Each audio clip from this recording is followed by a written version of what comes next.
Well, Daniel, thank you for taking the time today.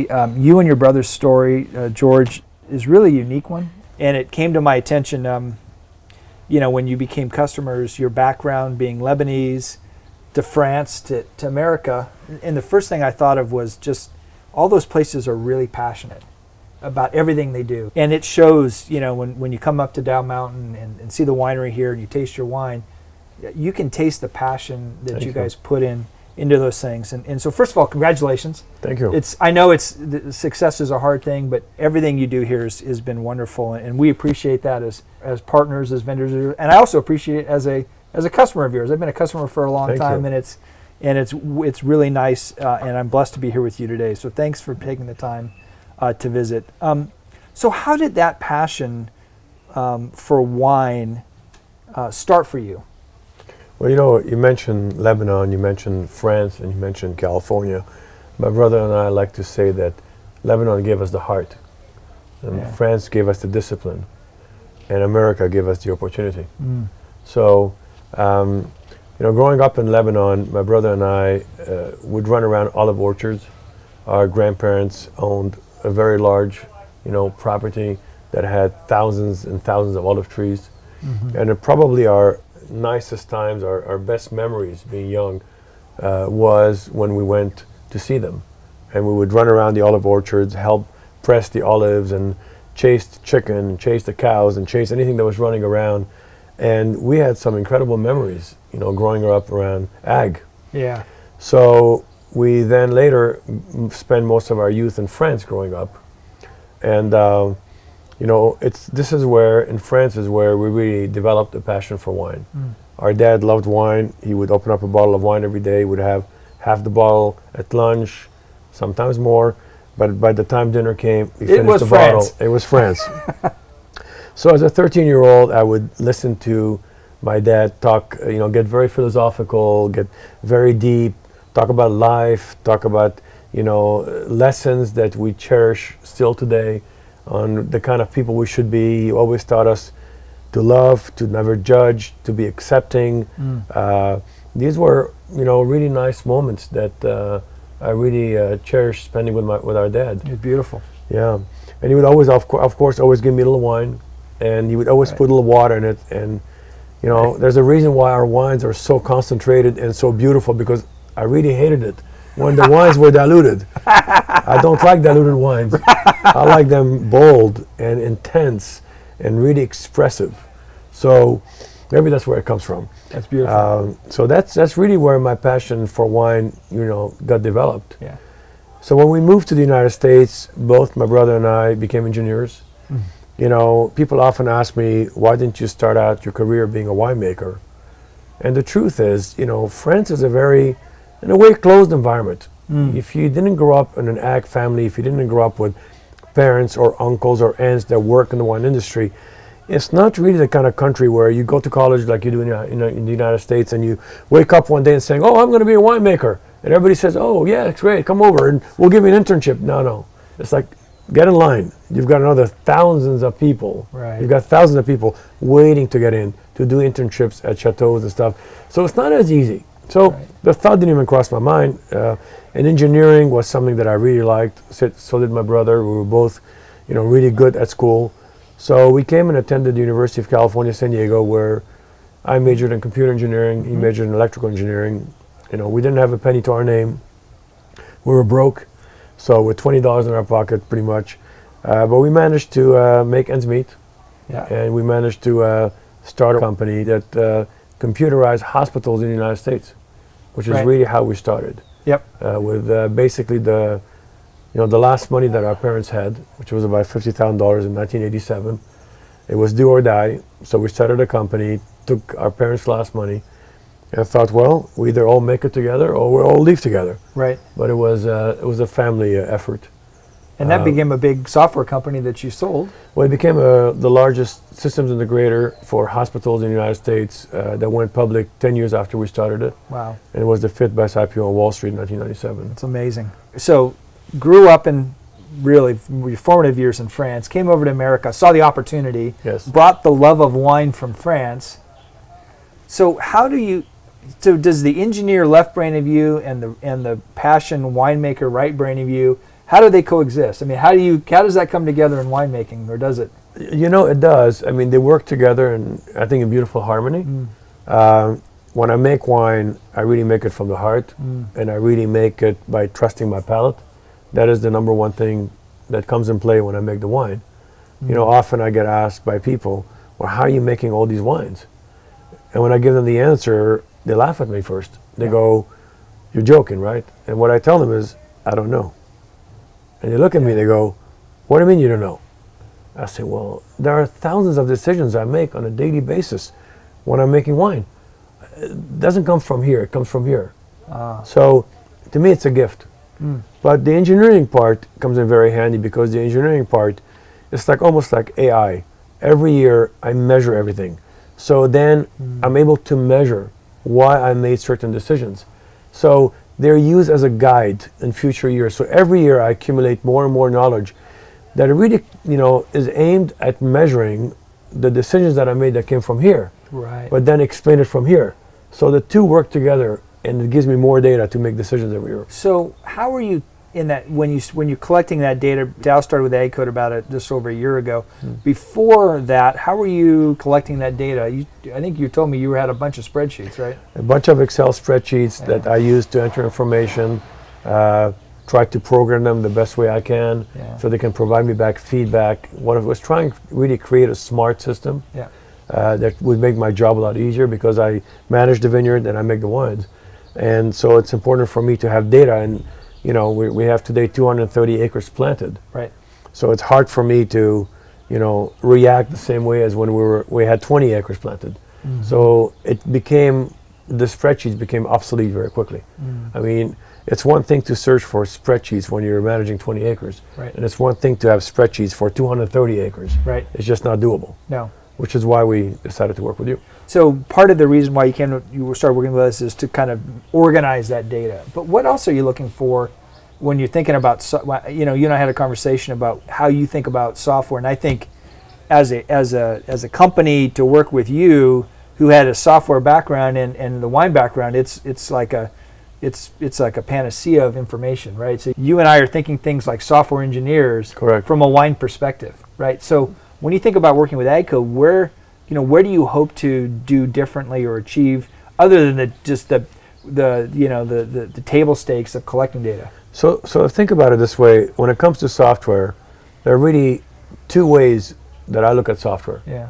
The first way is you look at software as really a large hard drive, a large storage place.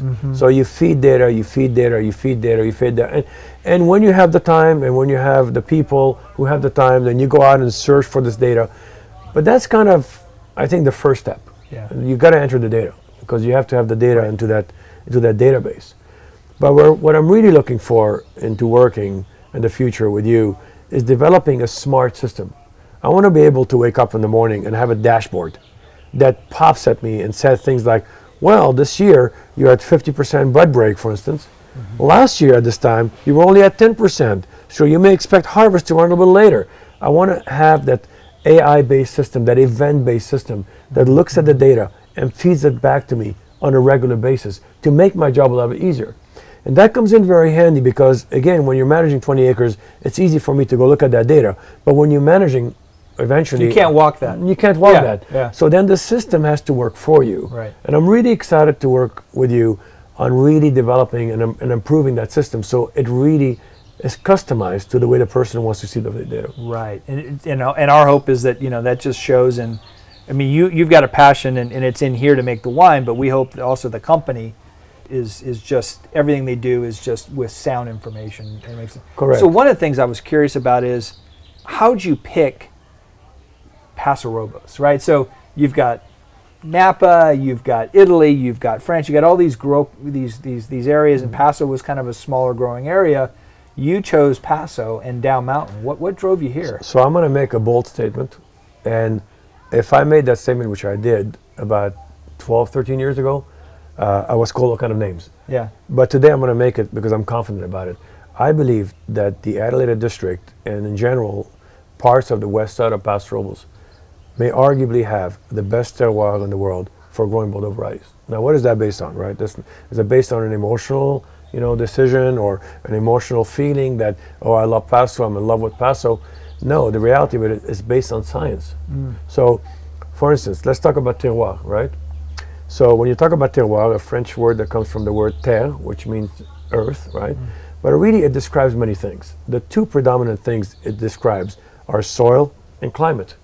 Your soil and your climate are going to really play a huge role in what kind of quality of wine you're going to make. So we have historical data, right? The wine industry has been around for thousands of years. Well, what do we know? Let's start with soils. We know that almost every vineyard in Europe, most vineyards in Europe, are made out of the same soil. They're called in French argilo-calcaire, calcareous clay.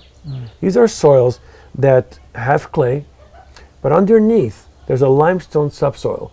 And I want to shy away from the word limestone because for Bordeaux varieties, I almost don't like to mention the word limestone.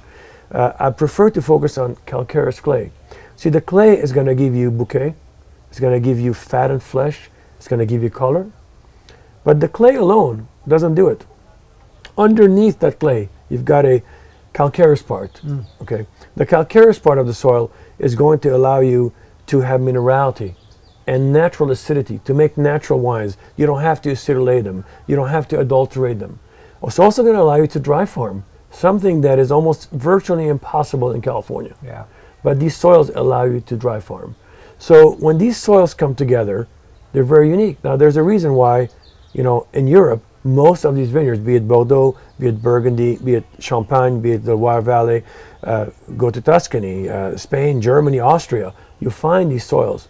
Because, first of all, Europeans love acidity, they love minerality, they like to taste the earth, but also because in Europe, in most appellations, you're not allowed to irrigate. Right. So nowadays, some appellations allow you to do a little bit of irrigation because of global warming, if you've got extreme heat waves in August, but you're not allowed to irrigate. So these soils are almost selfish reasons why European vineyards are found on these soils, because you cannot irrigate. So unfortunately, you don't find these soils in California typically. You don't find them up north, and I love Napa and I love Sonoma, but they don't have French soils. You don't find them in Santa Ynez or Santa Barbara County or other places because they're not common there. Really the biggest presence of these soils, well, you find them in the Central Coast in several places, but the largest presence of these soils is on the west side of Paso Robles. When you look at that soil that we have here, it is an exact replica of what you find in many vineyards in France. And these soils allow us to go beyond fruit and alcohol. They allow us to dry farm, they allow us to have minerality, they allow us to have natural acidity. The wines that come out of our estates are made literally with only our native yeast and just some nutrition for the yeast to finish the fermentation. There's no adulteration, there's no acid addition, there's no sugar addition, there's none of that. Yeah. So it's very unique. Now, that's one side of the coin. Let's talk about the other side of the coin, the climate. Probably one of the most misunderstood subjects when it comes to Paso Robles. Data, as you know, numbers don't lie. Numbers cut through basically all the confusion, and they really clear out a lot of things. So there are two things we like to look at when it comes to climate. The first thing is how many days have reached 100 degrees or more. Now, why is that important? Because when you reach 100 degrees, the vine shuts down, you get sunburn, the canopy gets fried, you stop producing sugar, so it affects the quality of the wine. So you don't want to have too many days at 100 degrees. No. The second thing you want to look at is the average maximum temperature. So let's just say you're looking at the growing season being from May 1st to October 31st.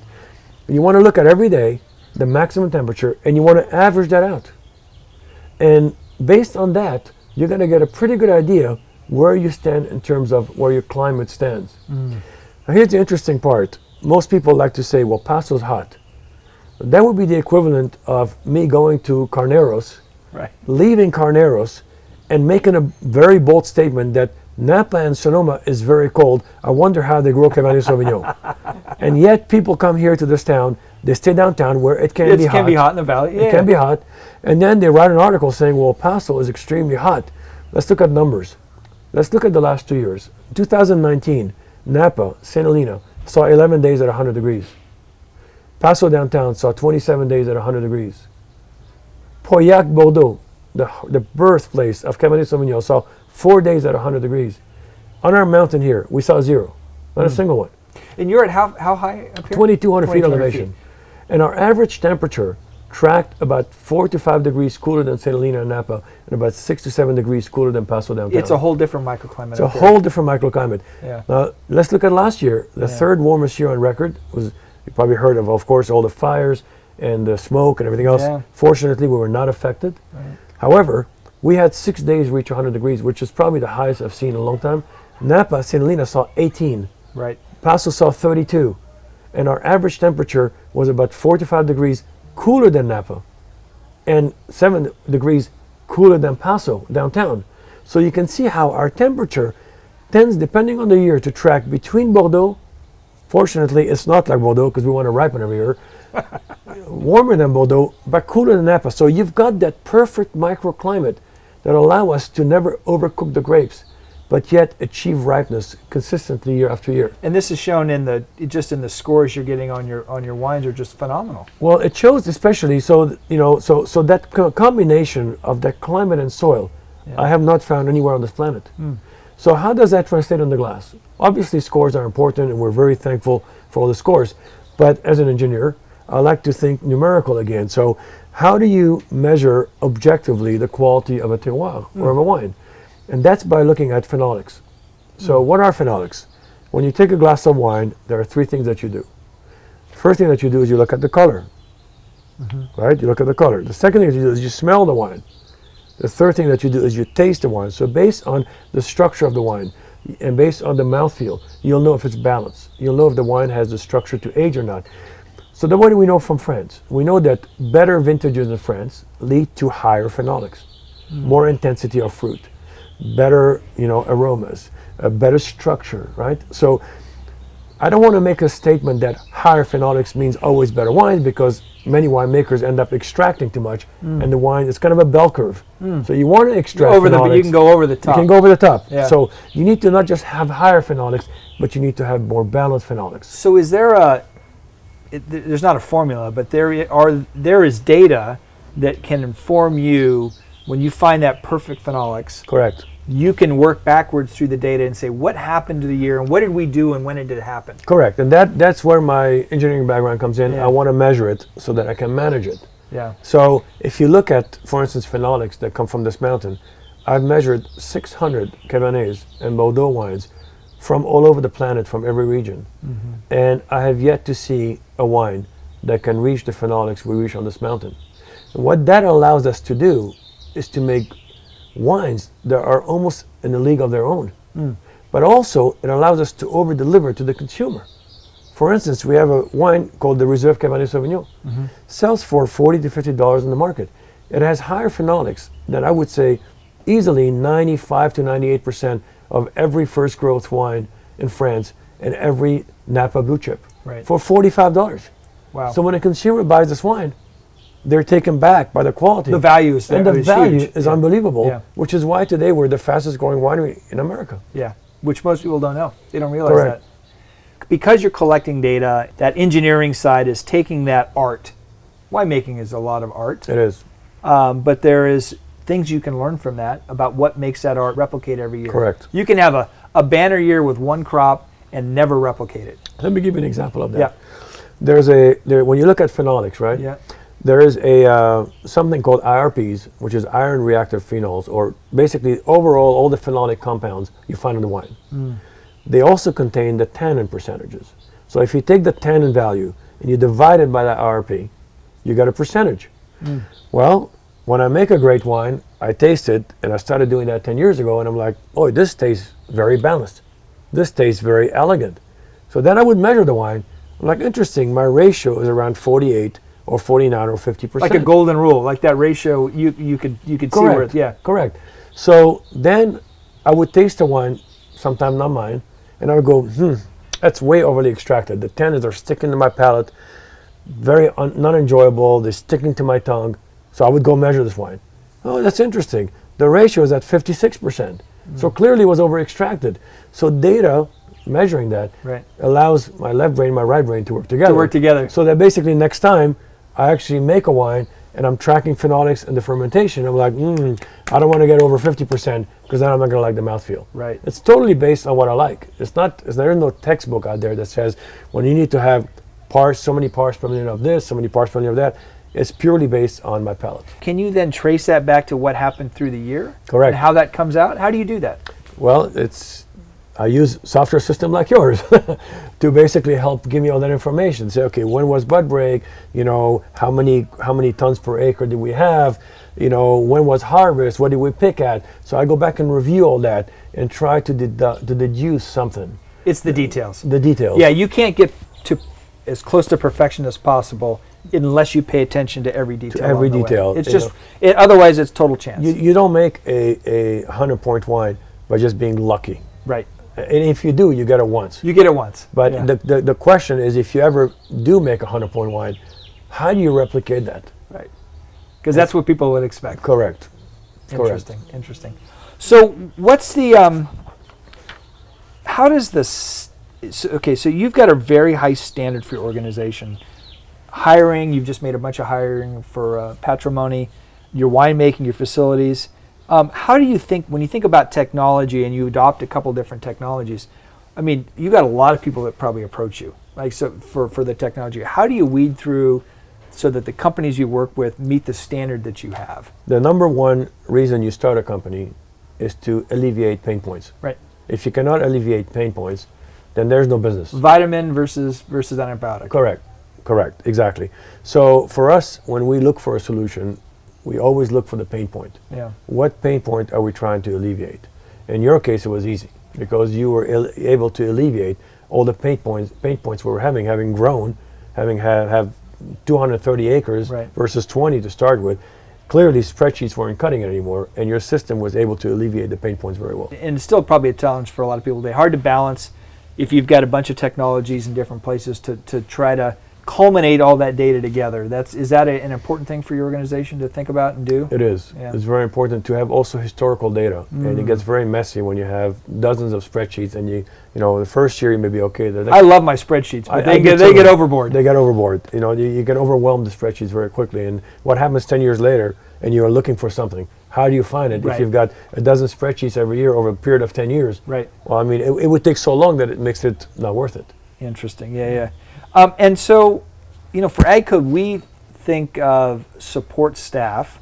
We're just not a software company. We're, as our founder would say, we're software with a service, not okay. software as a service, but software with a service. It's important for our team to be as close to our customers as possible because you're in the field. Things happen. Harvest is a crazy period of time, and we're often need to make sure that we're helping you get the most out of our software. When you think of the service element of that software space, I know your team works with us, but how important is that relationship, that to be able to trust the company that you're working with? My brother loves to say that we are a people company in the wine industry. Ah. So we look at things a little bit differently. Our people play a huge role in this winery.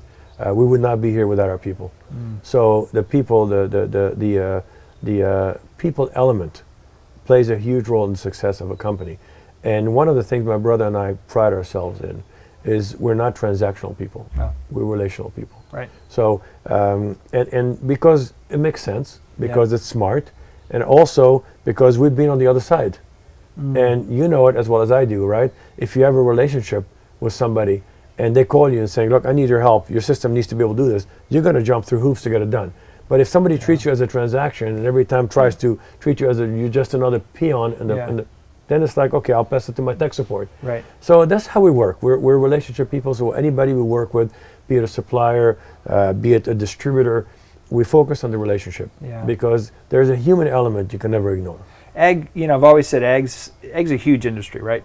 But it's such a small industry. It is. If you take care of your customers and we have a true partnership and you can trust us and we can trust you, we'll do business for a long time together because so much happens in ag that's out of our control. Your slogan should be, we are a people company in the ag business industry, software industry. Our new slogan is people growers trust, then the technology that works. Okay. Right. Like So we're on the same mindset there. Yep.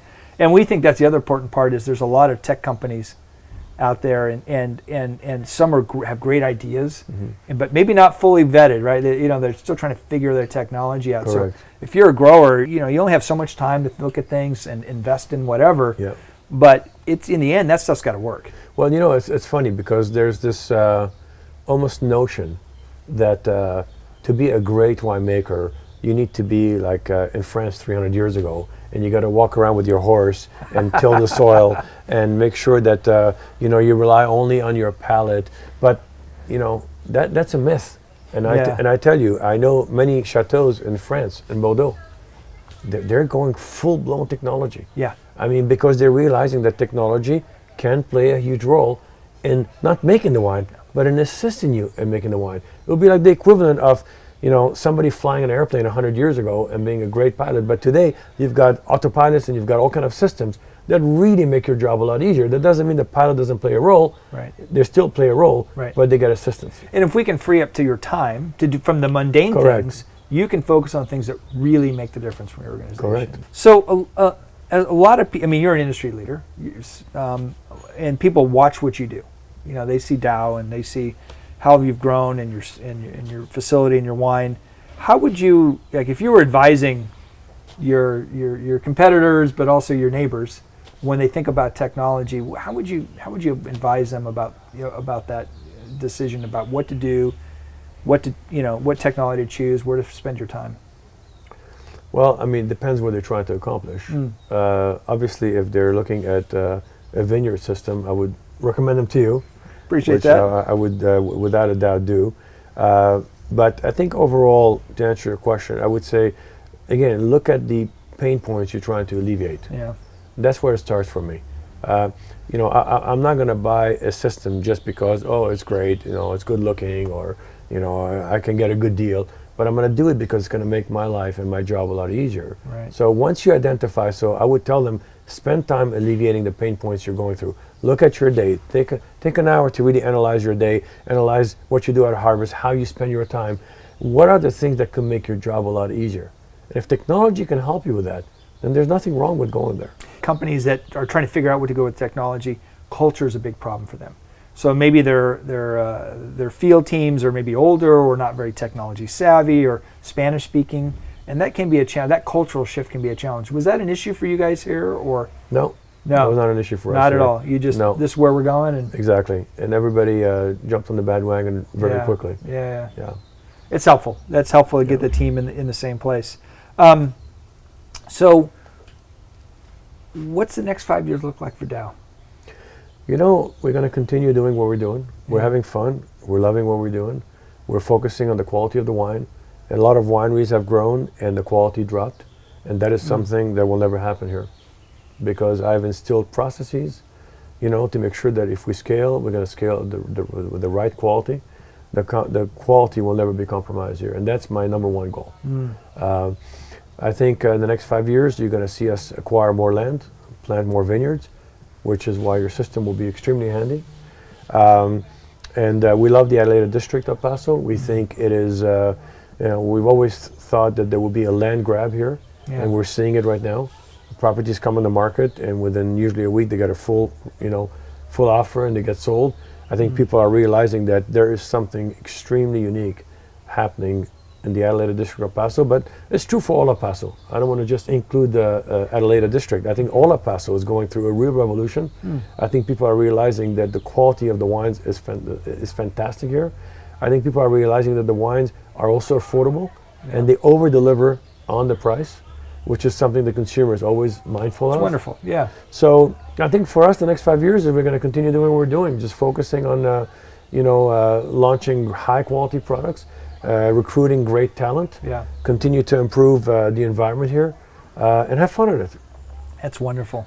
Daniel, it was a true pleasure. Thank you, Thank you for your partnership. Thank you. Thank you for your beautiful winery and your wine, and we look forward to a very long relationship. We do too. We really enjoy the relationship, and we hope it grows, and we hope that we can help you in any way possible. Thank you. Add the improvements, and we'll give you our perspective. We want to partner on those things. Absolutely, and that's how we see this, as a real partnership, and we hope we can assist you in any way possible. Wonderful.